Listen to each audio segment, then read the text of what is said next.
folks, JD here, and today on this absolutely disgusting day, look at this, it's dark, it's dreary, I know it's stupid o'clock in the morning, but still, it shouldn't be like this. I bring you this! This is the Hubsan H507A, the X4 Star. Now, this little quadcopter is quite special. It is GPS enabled, a lot like its brothers and sisters in the Hubsan range. It has a nice little camera on the front of it. It has 4 landing sprigs which also double up as LEDs, so you can see exactly where it's going, and they're very bright. The battery is modular and directly in the back there. The on and off button is underneath, and I'm hoping this guy is going to be very good. Now, the other Hubsans that we looked at months and months and months ago, they were all GPS enabled, and they've set somewhat of a bar for this guy, so hopefully this guy can crack it. I'm hoping so. I'm really thinking this guy is going to be just as good as the other guys. I'm hoping. Now, its transmitter looks a little bit like this. Now, its transmitter is my phone. This one does not come with a transmitter, so therefore I have got to use the Hubsan app. As it is very open, we have got winds coming in of 11 to 12 miles an hour. It should be fine for a GPS-enabled quadcopter. Shouldn't have any issue there whatsoever, I hope. So, with that being said, let's take to the skies. Alright, first things first, find a level base. We've got a level base. Unfortunately, it's on the grass here. And what we're going to do first is just turn on this quadcopter. There we are, quadcopter is on after about 3 to 4 seconds of you holding on to that, holding on to the on and off button on the underside of the quadcopter. It does come on. There is going to be a high-pitched squeal as well. That is normal. The lights will then cycle around as it's looking for a Wi-Fi, as it is looking for a connection to a smart device. Now, the generic password to get this connected to your smartphone is 12345678. I know Hubsan are very, very inventive, but it's better than having an open Wi-Fi network. So therefore, we are connected. And now we just go into the Hubsan app, and the first thing it's going to do is it's going to ask us what model we're flying. So let's look for the 507A, which is going to shift to looking like that one. Double check it does look like the one that you are flying. Click enter device. Now, once it connects, we should have video relay. There we go. And now it should need us to calibrate the GPS. So for this, I'm just going to twist one way on the quadcopter.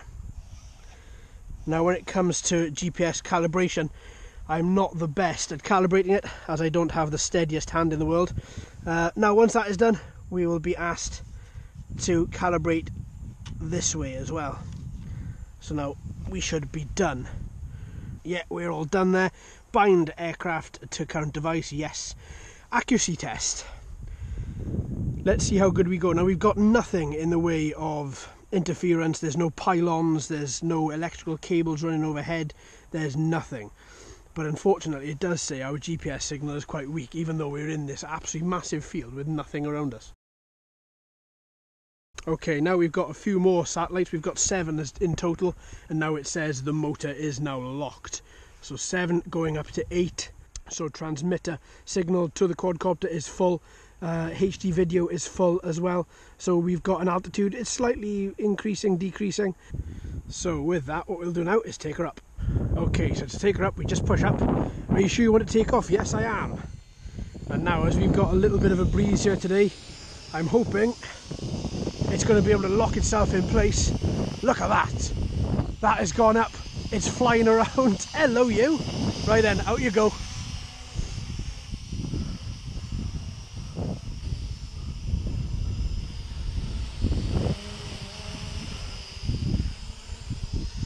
Okay, wow, the first thing I noticed is that it is really difficult to control using this transmitter.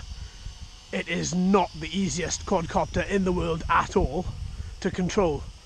It's really not that well powered either.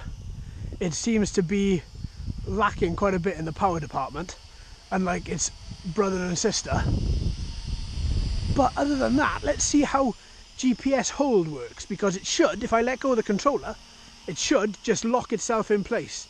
Now, as you can see, I am just underneath, and already, I don't know if you've just seen, but it's come up and it says battery level is at 40%. 40% battery level, and we've only just taken off. Right, so with that, let's make sure we get a little bit of a flight. Now it says battery level is at 30%. Oh my god, are you serious? This can't be right. I've just had another notification and it said battery level is at 25%. What the absolute hell? Come on in guys, how many signals have we got? So we've got 11. So far we've got 11 satellites and we're going strong. But he does seem to be a little bit... He doesn't seem to be the quickest quadcopter. He's not the easiest to control using this transmitter at all. Now we've got low level battery down to 20%.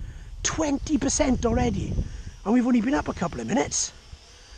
Okay. Okay then fella. Battery level down to 15%. Yeah, I think, my friends, I think I have a faulty unit.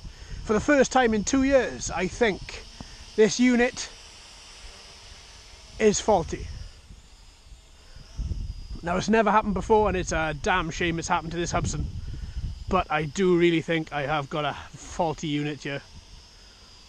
Because the red lights at the back keep on flashing. The quadcopter does not look happy. Let's take her back out and let's see. Let's get... Now she's able to cut through the wind, and she's able to... That's another notification, down to 10% battery now. She's able to cut through the wind, and she is able to fly without any issue. But there is something that feels quite off about this quadcopter. It's not as nice. It's not as well tuned as its brothers and sisters. And look at that, the battery just died. I certainly think there's something wrong with this quadcopter. It just died, it just fell out of the air. Fortunately I wasn't very high. But that is a massive surprise. I did not expect that at all. Okay, so with that, let's get a verdict on this guy. Alright then folks, well, to say that this was a bad flight is an understatement. Well, to be honest with you, I think there's a fault with this quadcopter. I don't think it is okay. It didn't seem to be okay. The back two LEDs were flashing almost constantly. We had 11 satellites, so a really positive, strong lock, and that would be enough normally to lock a quadcopter in place and to give us impeccable flight. I didn't feel safe with this guy at all. Now, I'm sure it's down to this particular unit. I'm going to be chasing up to see whether I can get a replacement for it, and if I can test that as well, just to do a comparison of that to see if there is actually a fault with this particular quadcopter. But the battery is rated at 9 minutes. We've barely had 4.5. It was fully charged, and yeah, I do think that there is something drastically wrong with this particular guy, which is a shame, because Hubsan quadcopters in my mind are semi-professional quadcopters, and they are really, really good. They're really, really fun, and above all, they're really, really stable. And this guy, even though he was stable, and even though he flew very straight and flew very true, he didn't inspire me with much confidence at all, which is a massive shame. I do feel a bit let down by this. So there we are, folks. I'm hoping to get another one of these quadcopters, and hopefully we can put it to the comparison and we can see whether or not this quadcopter was at fault, which I very much think it is. So there we are, folks. Thanks ever so much for watching and listening. I've been JD. You've been fantastic as always. If you haven't already, please subscribe. Hello and welcome to all the new subscribers. I hope you're enjoying the channel. So until next time, my friends, happy flying.